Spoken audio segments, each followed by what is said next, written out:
This session is called Acoustically Modified Music Brain Training for Improving Auditory Processing and Sound Hypersensitivity. And our speaker is Alex Doman.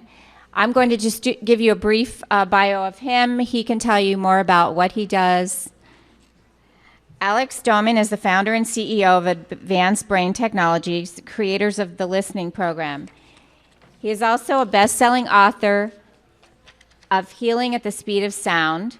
He lectures internationally and has trained thousands of allied health, education, and music professionals in brain-based applications of sound and music. Alex lives with his family in Ogden, Utah, and I'd like to present Alex Doman. Thank you. Thank you.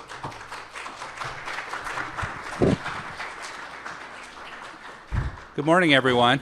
Normally, I have to get on a plane to speak at this conference. This morning, I just had to jump in the car and drive down the road. So it's great to have you all here, some locals and out-of-state folks. I want to thank Dr.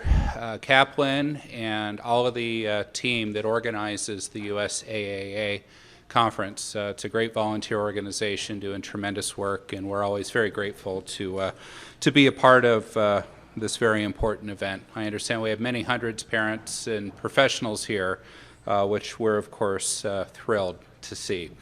So today we're going to talk a bit about music, and we're going to discuss how the brain processes sound, and a little bit about what happens when that processing goes wrong, kind of what happens behaviorally with some of our children, and what we believe we can do about it in many cases. Now, for some of you, this image is far too familiar. Child covering their ears. How many of you see this image in your home? Hold your hands up if you see it in restaurants, if you go to restaurants, public places, the mall, family parties and gatherings, right? So what are we seeing? One of the concerns that parents and professionals dealing with children on the autism spectrum is the observed hypersensitivity to sound. These behavioral demonstrations that a child or an adult is experiencing pain, discomfort, or fear in environments where certain sounds may be occurring. So it's always very difficult to see our children do this. And this covering of the ears is one of the most familiar behaviors that we see. So for many of these kids, they're having auditory hypersensitivities, and I need to share that this is not just kids diagnosed on the autism spectrum. So this can happen for any of us. We all have a threshold of sensory input that we can tolerate. And the higher our stress levels, the lower our threshold. So there's a point at which we're all going to get to these states where we need to go into a mode of self-protection in response to the sensory stimulation in our environment.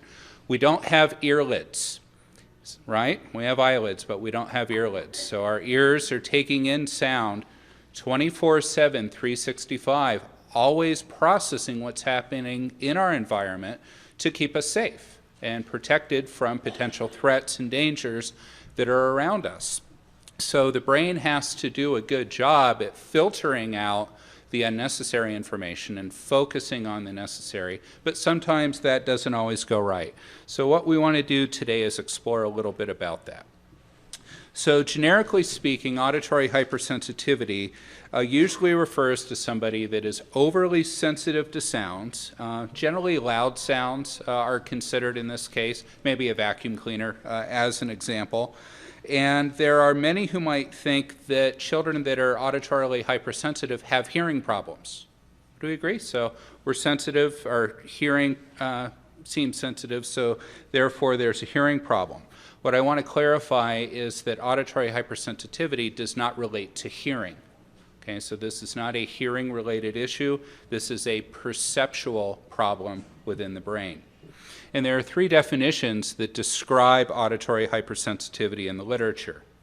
One would be abnormally sensitive hearing, in which normally tolerable sounds are perceived as excessively loud. Okay, so it's tolerable, but that individual is perceiving that as excessively loud. So there can be 10 of us in a room, none of us are comfortable, and one says, "Oh my gosh, what is happening? This is absolutely overwhelming." So the perceptual threshold is kind of off in this instance. It's an increased sensitivity to sound perception, which is subjective. Okay, so this again is a subjective experience, not an objective experience that we can actually measure because, again, it is perceptual. And in 1943, Leo Kanner was cited as saying it is an aversion to certain sounds. So I want to key on that word aversion. So rather than having problems hearing or listening to loud sounds, it's an aversion to certain sounds. And by definition, that is a perceptual definition, a behavioral response, not an auditory hearing response within the system. So let's explore hearing a little bit. Hearing can be described as sensitivity to sounds. It's our ability to recognize that a sound has occurred, that our brain has recognized that the sound is present. It's the recognition of the presence of the sound. It's not an understanding of the meaning. It's presence, not understanding or meaning. So hearing is defined in this way. Now, when we go into sound perception, this is our cognitive ability to now give meaning to that sound that's occurred. Okay, so this sound, the sensory experience, now has meaning to us, and we can make a cognitive decision as to what the sound, in fact, is. Sound has occurred, that's knocking at the door. That's our perception. Right? For example, tap, tap, tap. What happens when somebody goes tap, tap, tap on the door? Those taps are at the same pitch, the same duration, the same intensity. So what do you do when you hear tap, tap, tap when you're sitting in your living room? You go and answer the door. How do you know to do that? Your brain has a memory trace for what that tap, tap, tap means, right? So our auditory memory engages and says, oh, somebody's tapping at the door. That means I get up, I go to the door, maybe I look through the peephole to make sure, stranger danger, this is somebody safe.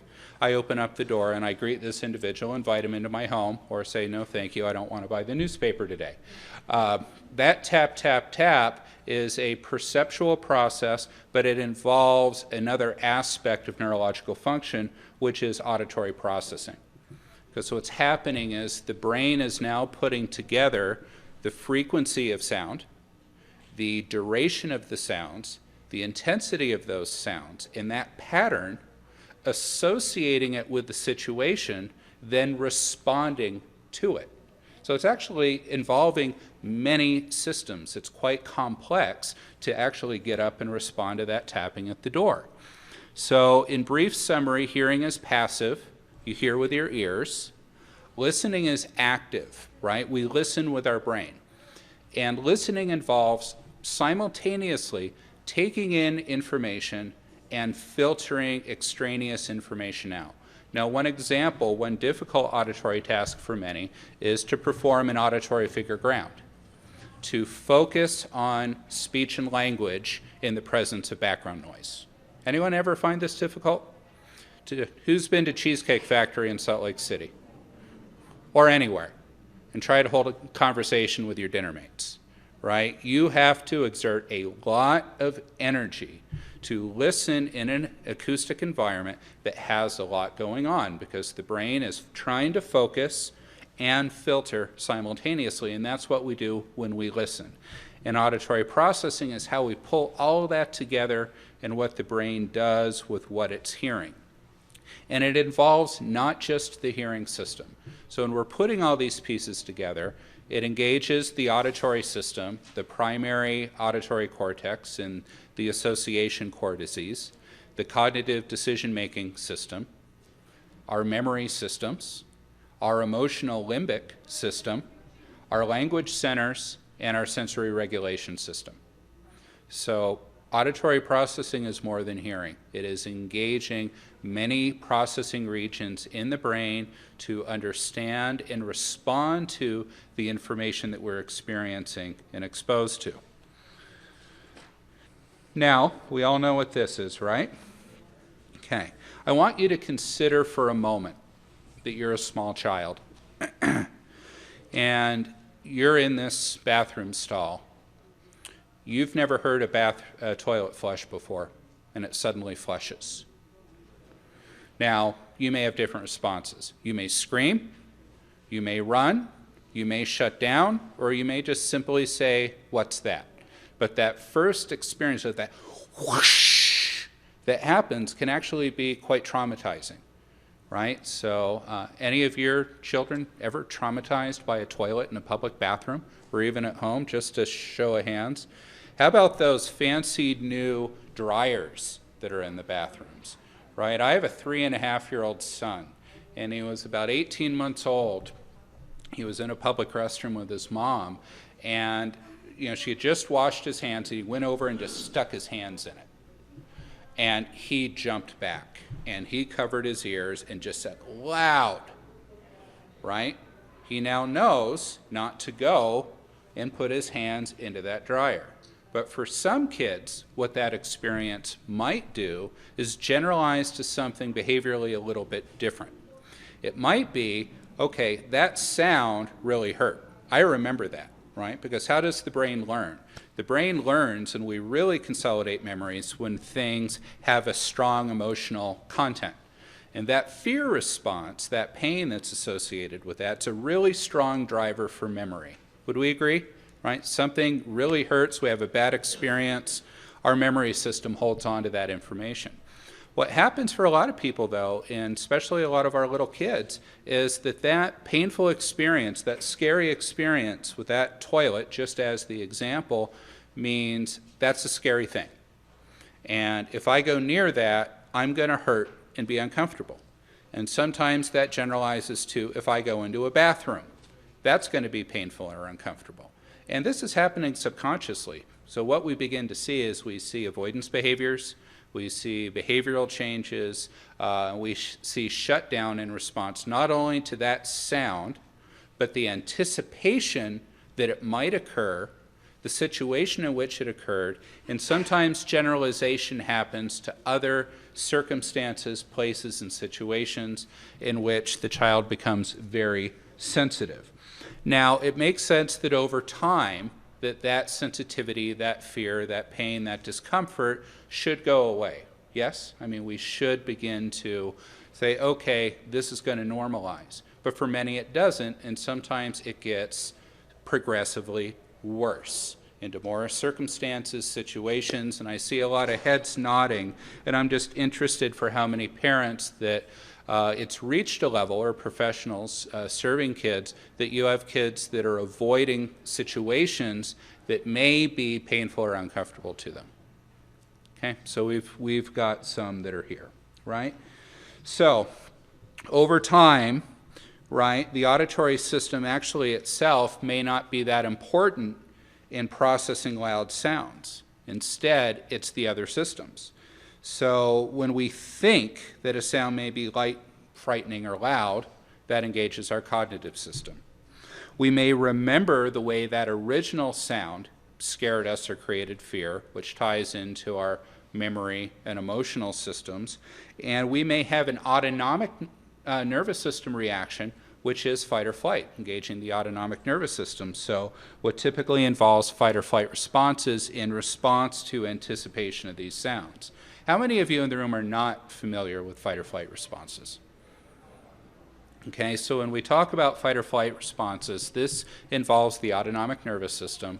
And in general, we have this sympathetic and parasympathetic system in the ANS. The sympathetic system is designed to kind of protect us from threats, right? So a threat will put us into a fight or flight response. And the parasympathetic system allows us to recover, right? So one way we think about it is an accelerator and a brake. And what happens, though, with a lot of our kids is the brake doesn't work, okay? The accelerator's just going, and we're getting a stress response, and we don't apply the brake. The parasympathetic system doesn't engage. And what happens is that we see a lot of stress-related responses, because what fight or flight is an ultimate stress response. And a lot of our kids live in a steady state of fight or flight. They're monitoring their environment for safety, and they are suffering the consequences of stress, which is suppressed immune function, as one of the most significant examples, problems with digestion, which is one of the other important examples, increased blood pressure, all sorts of issues. But what happens is when we're in fight or flight, our social engagement system shuts down. If anyone's familiar with the work of Dr. Stephen Porges at University of Illinois at Chicago, he's postulated this polyvagal theory. This theory that actually connects the auditory mechanisms in with the autonomic nervous system and stress regulation as being a factor in social engagement. And we know through the literature that when we're in a state of stress, in a fight or flight state, that the auditory system stops listening and processing sound accurately because we're in a self-protective mode. Okay? And the auditory system is bombarded by the sounds coming in from the environment because the filter is off. All right? The filter that's supposed to be working to suppress this input isn't working when we're in a stress state. Put yourself maybe in a situation where you've been in an argument with an individual. Okay? Things get heated, you're both agitated. How well do you listen? You don't. Right? Because you want to get your point across, you want to survive, you want to have your place in that conversation. So what happens for our kids that are hypersensitive to sound is often they have maladaptive responses to certain situations, even in anticipation of the sound as we've talked about, even if the sound is not present. Okay? So it doesn't take the sound for these maladaptive responses to occur. What are these responses? Covering of the ears, running from a sound source, outbursts. So what's generally recommended for our kids that are sound sensitive? What recommendations have been made for you? Anyone in the room care to share? Earplugs. Okay, so let's put in earplugs and let's block, right? Let's protect the system. Let's give ourselves some earlids to have some relief. Sometimes kids are wearing large sound suppressing muffs, right? They're using active noise cancellation headphones. They don't go to family parties. They don't go to the cafeteria at school. They don't go shopping with the family. They don't eat out with the family, therefore the family doesn't eat out. So what happens is we end up with a circumstance where mom and dad quite naturally are doing everything they can to protect their child from this villain, this sound villain, this input that's coming at them, and it's going to hurt their child. It's a very natural response that we're all going to do. The challenge is we are making accommodations for the problem, not addressing the underlying issue. What we're doing is kind of perpetuating the challenge. And that's a difficult thing to stand here and say. But I can say it because I was a kid with hyperacusis. Okay? I wasn't on the autism spectrum, but I had severe auditory hypersensitivity as a kid and as a teenager. And I knew that avoiding some situations, certain circumstances, wasn't right, or that stress levels would really elevate in some places. It affects you socially. It affects the family dynamic. And you're compensating for this all of the time, but we're not really getting to the root of the problem. We're just trying to protect ourselves from what's happening. So we're going to talk a little bit about how we address that in a bit, but I want to give you a little more foundational auditory understanding before we do.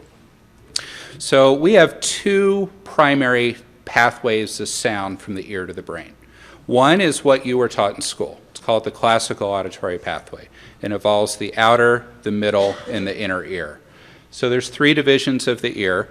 There's that outer ear, which is what we call the ear, and many of you ladies have beautiful earrings that you're hanging off this ear called the pinna. And the job of that pinna is actually to serve like a funnel. And that funnel is collecting sound from your environment and channeling it down the ear canal to the eardrum, right? So that tympanic membrane. Sound hits that eardrum and it begins to vibrate. And the little bones in that middle ear, tiniest bones in your body, the malleus, the incus, and the stapes, transfer that sound through the bones into the inner ear to the organ called the cochlea. And that cochlea then has little hair cells that are responding to that stimulus. They convert the vibration into electrochemical signals that go to the brain, and the brain recognizes as sound when they reach the auditory cortex. So that's a very quick explanation of these divisions. So that's considered your outer ear. This is your inner ear, which, by the way, or middle ear. The middle ear should be air-filled. Any of your kids have ear infections? Middle ear fluid? Okay, kids with middle ear infections and ear fluid experience temporary hearing loss of 20 to 40 decibels. It's considered a mild hearing loss.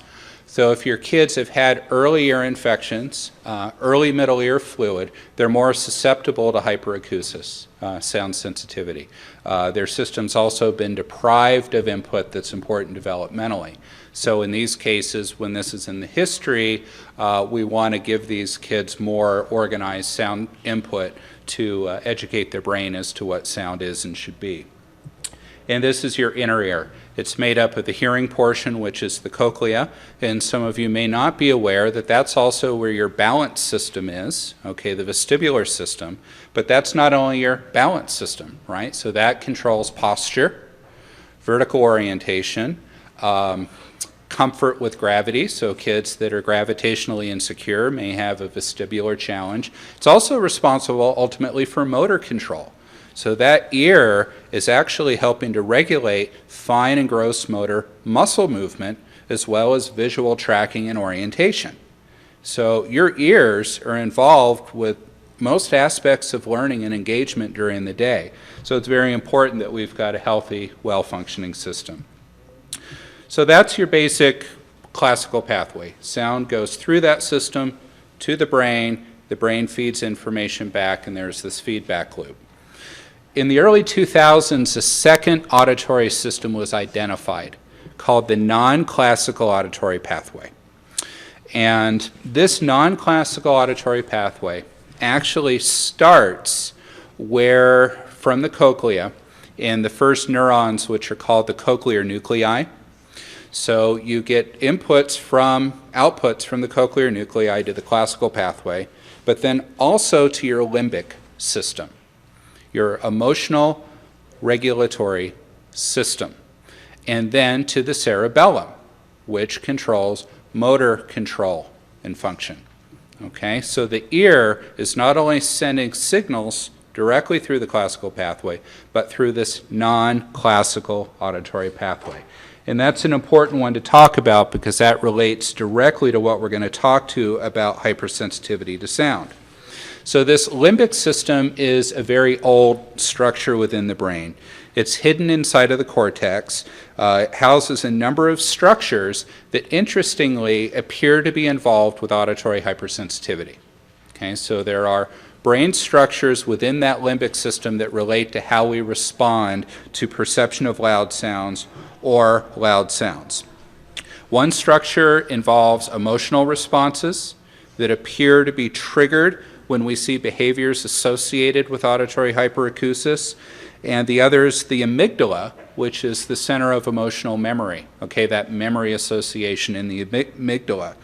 So what was demonstrated by Mahler and Associates in their early research is that the non-classical pathway is highly active in young children. Okay, so this non-classical pathway is and should be highly active in young children.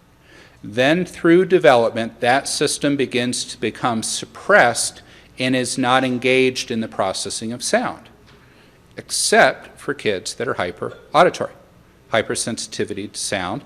That system remains engaged and active and reactive to sound. Now, anyone doing primitive reflex work, I heard reflexes mentioned in the last talk, a lot of these kids will have a retained ATNR.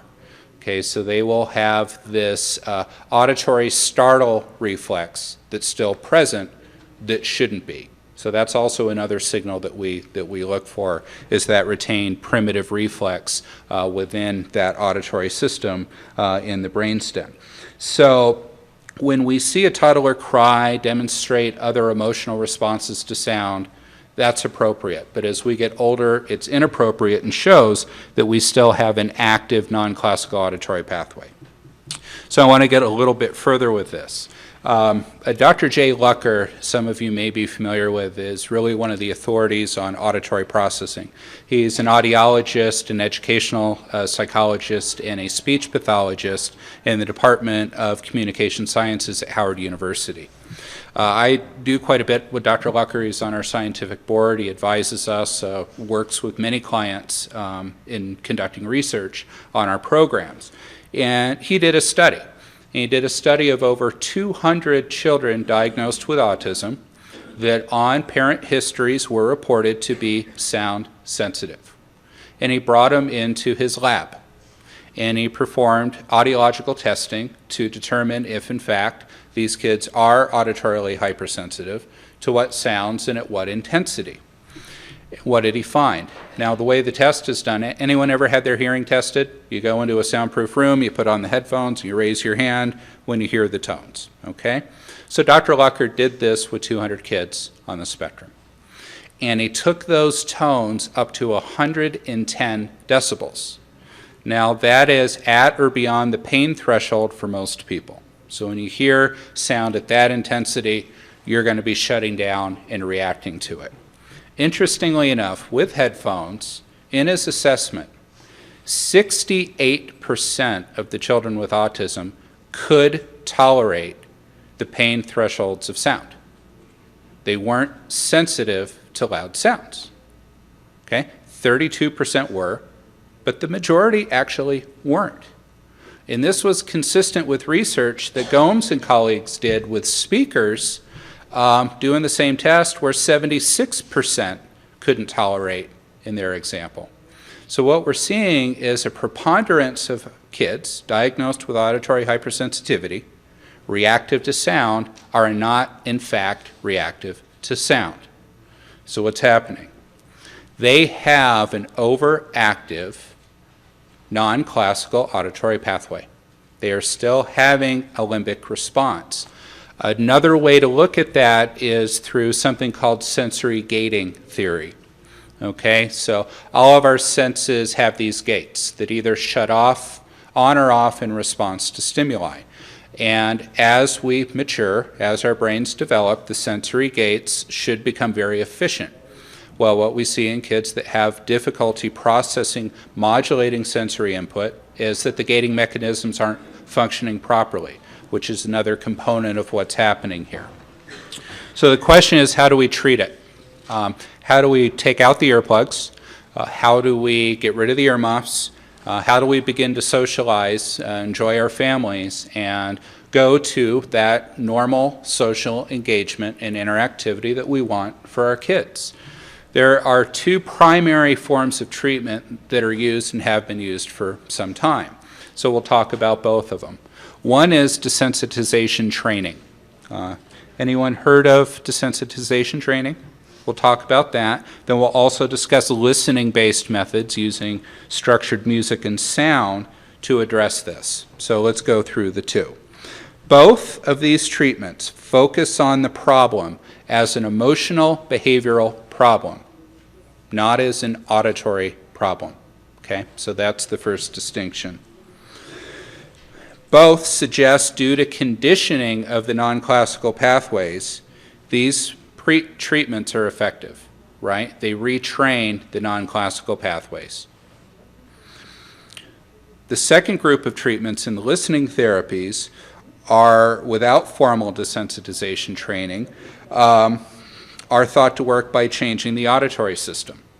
That's what I've thought for 20 years. Being in this field, researching, developing auditory-based programs, we really thought our auditory methods were primarily addressing the classical auditory pathway. The literature and our experiences over 20 years are now showing we are probably incorrect. Our theories weren't right. And what we're actually seeing is this non-classical pathway is primary. Because if that non-classical pathway is still engaged, sensory gating mechanisms not working properly, we're getting emotional reactivity, then we don't have the ability to accurately process auditory information. So a lot of the auditory changes we're seeing are in fact through reconditioning the non-classical pathway. Then the system is better available to process sound. Okay, so we may have some effect on the classical, but the non-classical appears to be primary in terms of what we're doing. So let's discuss the treatment of desensitization training first. What do? You bring the individual into a room and you present them with the sound they find uncomfortable. Very low volume, at some distance from them. Over time, per session, per weeks, over months, what do? You gradually increase the volume of the sound, you increase the proximity of the sound, and you go through essentially an emotional behavioral retraining through this sound presentation. This can take some time. So we have to go through systematically with all the sounds that are threatening or uncomfortable, then begin to move into those situations and do some cognitive behavioral therapy along with it to help increase that effectiveness. Okay? And it can be very effective, but it can take some time. Has anybody by chance done this form of treatment with their child? Okay, and how did you find it? It worked very well. I mean, at first he was very irritated, of course. Yeah. But over time, gradually exposing him more and more to the sounds, he's totally desensitized now to the sounds that were bothering him. So since Mom wasn't on microphone, she has done desensitiz. It's early in the morning. She's done the first form of training with her son, and it's been effective. And has it maintained? Yes. It's lasted. It's lasted. Right. And how long has that been now? It has been since he was 3. I mean, he was so severe that it always, like, his hands were Always ready. I couldn't even Right. touch his ear. That's how sensitive it was. It was just Yeah. threatened by sound. Right. You know, so it was just always. Yeah. I couldn't take him anywhere, but now Yeah. he's totally desensitized. And how old is he now? He is 9. He's 9. Okay, so 6 years later, it's generalized, he's maintained, and what the literature would show us is that now this non-classical pathway is no longer active. Okay, you've reconditioned that system, that emotional behavioral response is now normalized, and he's comfortable in his environment. And taking him to places like Walmart. Walmart's like the poster child. Right, Walmart's the ultimate test. If we can pass the Walmart test, we're there, right? 10 minutes, you know, I had to be able to put up with the embarrassment of my child squealing. Of course. But then I'd rush out, and then I just had everybody do that. You Yeah. know, the babysitters take him, Yeah. increase it 20 minutes, 30 minutes. Now you can just go and just be normal. Well, I'm thrilled for you. Congratulations, because, I mean, that changed your life, your child's life, your family's life. Your quality of life is absolutely changed when you can go into public places. Makes all the difference in the world, but I think most importantly to know that our child feels comfortable in their world. And I think that's really the biggie, is the pain comes from watching our kids being uncomfortable even in the place they live, in the places that they go. So I'm thrilled to see that that's worked for you. So this works for many children and is worth trying. But some kids, we can't present them with the sounds at any level or get them in that situation, so we have to go through a different approach. And the listening methods are what we'll often do in these cases. So we'll focus on one which is called the listening program. And what the listening program does in the case of auditory hypersensitivity. Now, it's an auditory-based method that's used in a number of different applications, but in terms of auditory hyperacusis, what it's designed to do is desensitize the limbic system, reprogram emotional memory so that the individual that had auditory hypersensitivity now feels safe in their environment and no longer has fight-flight responses to sound or anticipation of that sound in their environment. Okay? So that's what it does. What is it? It's a practice. What do you do in the practice? You listen. You listen to music that's been acoustically modified.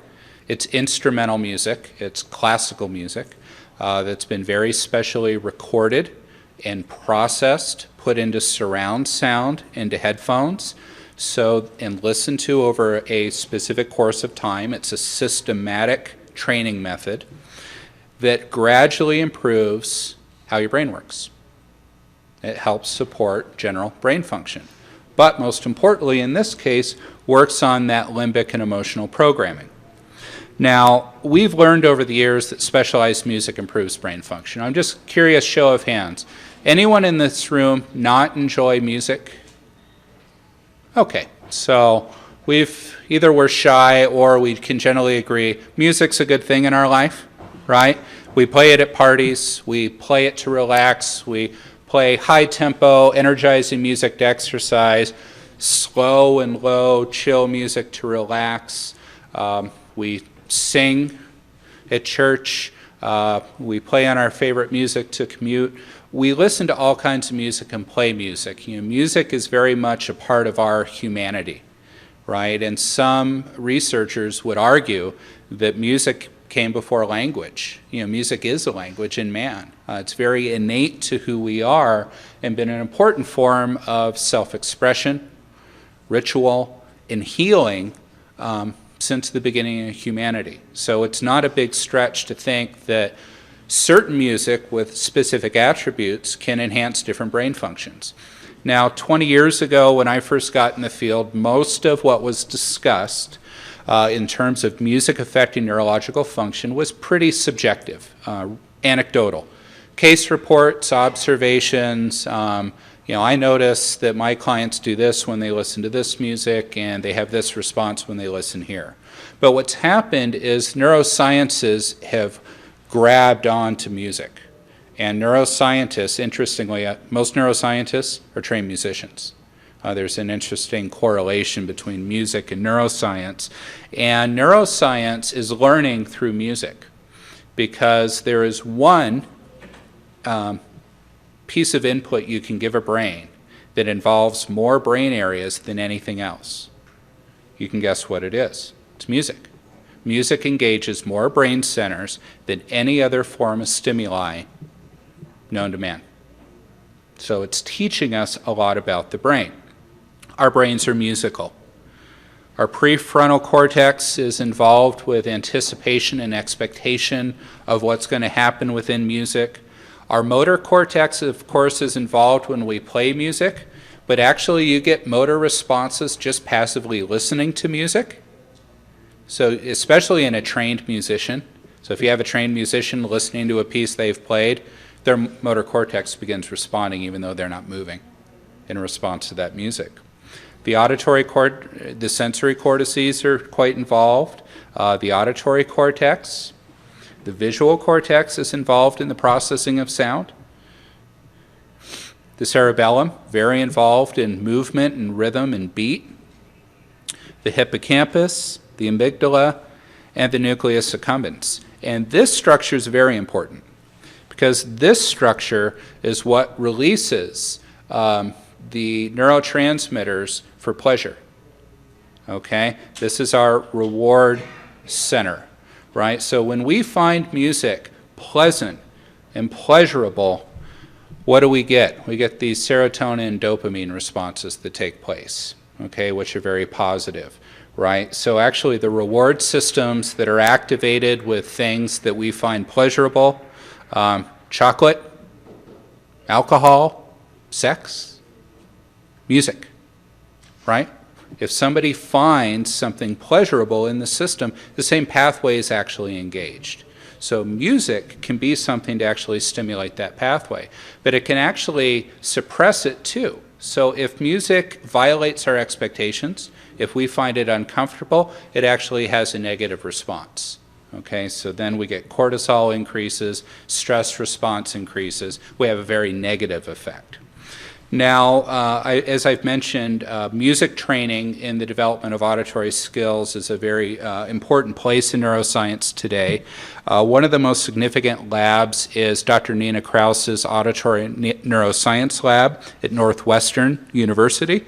And just recently, a couple years ago, Nature Reviews Neuroscience published an article with Nina and her colleague. And I just want to actually read the abstract to you because I think this is important.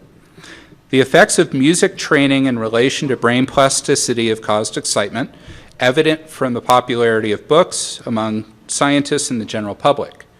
Neuroscience research has shown that music training leads to changes throughout the auditory system that primes musicians for listening challenges beyond music processing. The effect of music training suggests that, akin to physical exercise and its impact on the body, music is a resource that tones the brain for auditory fitness. Therefore, the role of music in shaping individual development deserves consideration. Now, researchers always have to be very reserved in their statements. What I can tell you is that Dr. Krause's lab is pretty much focused on the effect of music and language processing, in particular for children with dyslexia, with language-based reading disorders, and using music as a means in which to improve that reading efficiency, which is what we see in our programs as well. But we've gone beyond the place where, it's just a generally good idea to use music to improve brain function and learning. The right music used in very specific ways has very definite effects. And that's because of brain plasticity, right? So you probably heard this term a lot. As parents, as professionals, in brief, it's the brain's natural ability to change itself, and the brain changes in response to its environment. Okay, in response to stimulus that it receives and that it's deprived of, okay?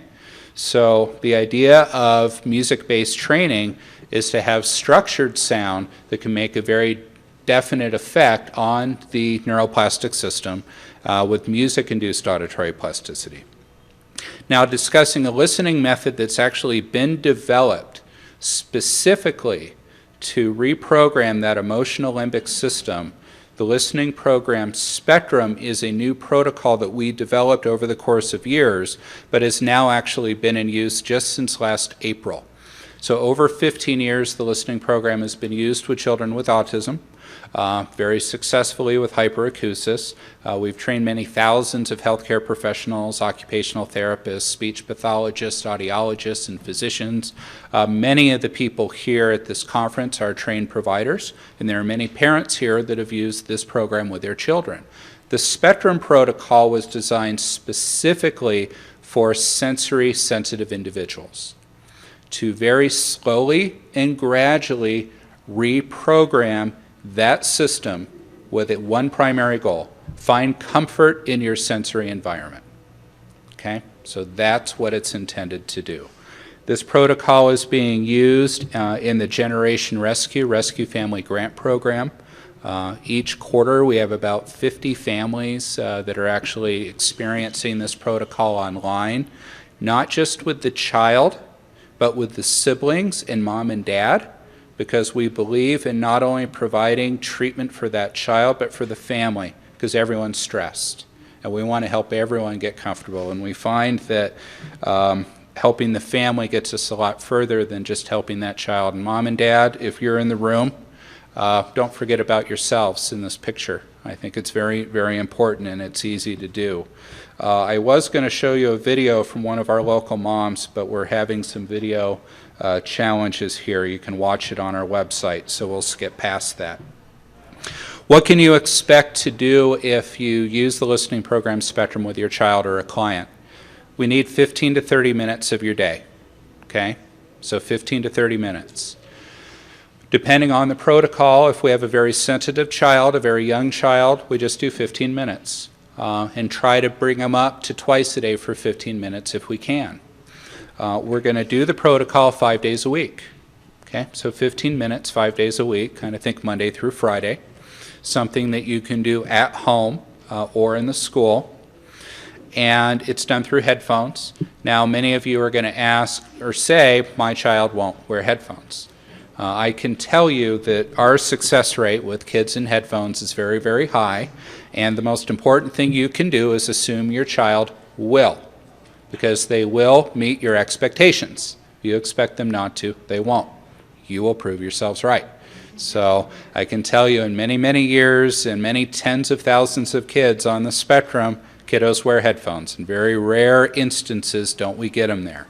So we have all kinds of gentle, safe strategies to help your kids. We never forcefully use headphones. That actually defeats our purpose. We'll make our kids stressed if we do that. So we have all kinds of fun ways to get our kids comfortable.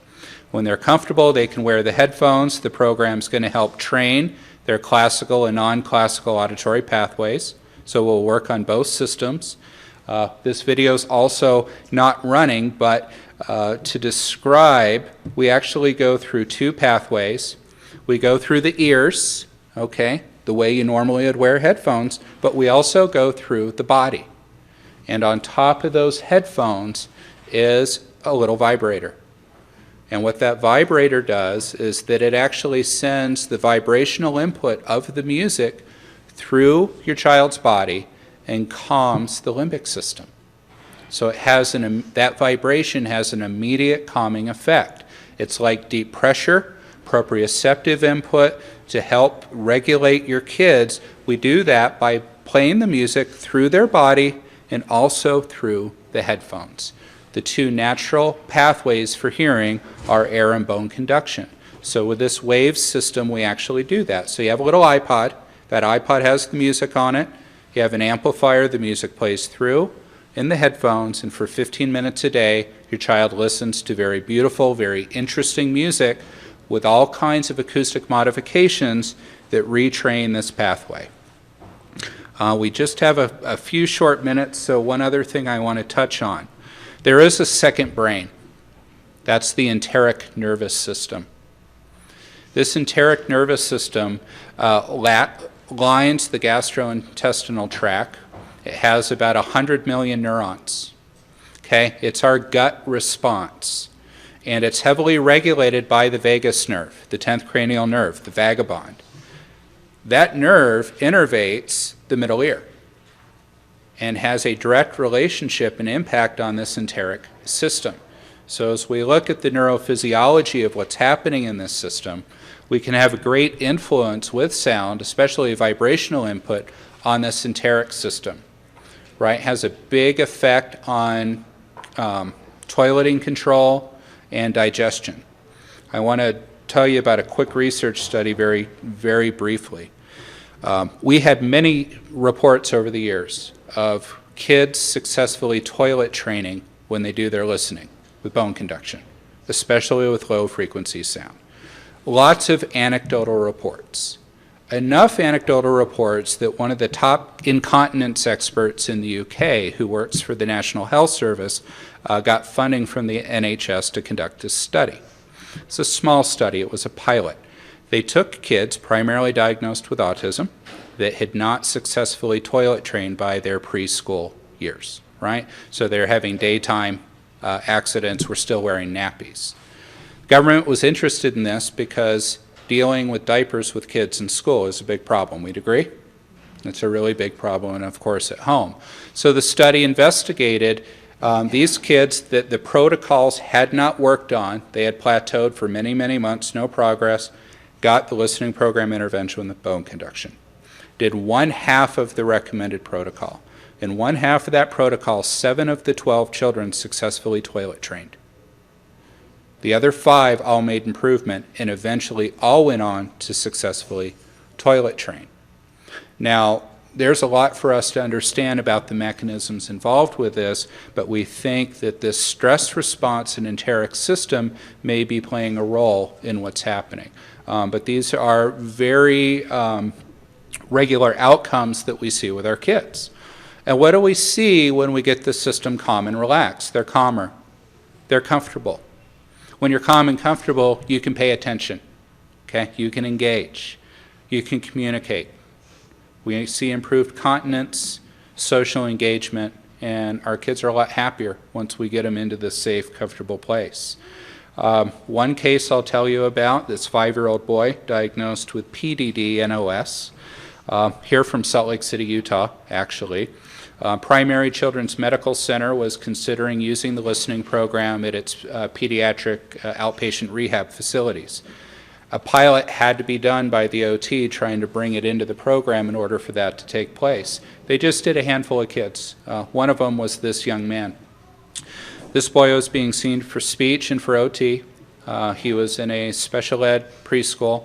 He had a gifted IQ, SPD diagnosis, PDD diagnosis, major meltdowns at the end of the day, crying for long periods of time, low threshold for input. If you watch the pre-post video of them, it's absolutely amazing. But kind of some of the typical things that we see, including hyperacusis. Following his intervention, he no longer demonstrated poor posture, no more an atypical drive for touch, no messy handwriting or difficulty organizing himself, no frustration tolerance, no difficulty making judgment or generalizing to new situations. His lack of tactfulness and inability to tolerate stress all diminished, and they all actually diminished in half the protocol. And that was before the bone conduction intervention.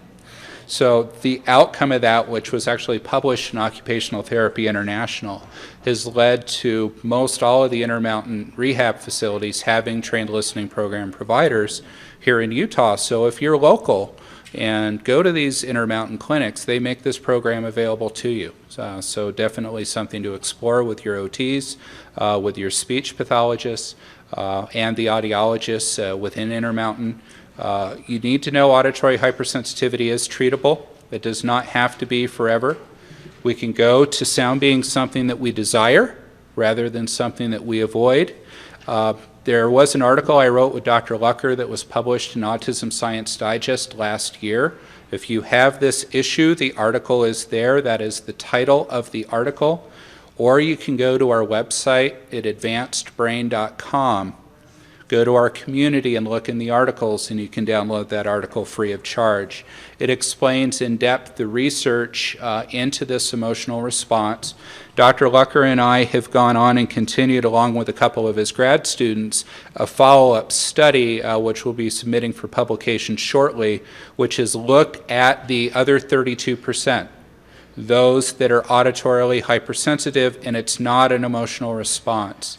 The research has shown us, even in those cases, the emotional regulation system is also involved, meaning that both approaches can be helpful whether or not it is true auditory hypersensitivity or not. You can read more on my book. We have copies available at the Advanced Brain Technologies booth. Feel free to write us. Visit our website, contact us for support. We've got a great staff and an international network of providers offering the listening program that can work with you. So we're at our time. Do we have any time for questions? Okay. So I will be going back to our booth, the Advanced Brain Technologies booth. So if I can answer any questions, very happy to do so. I hope you enjoy the rest of the conference. I really appreciate your time this morning.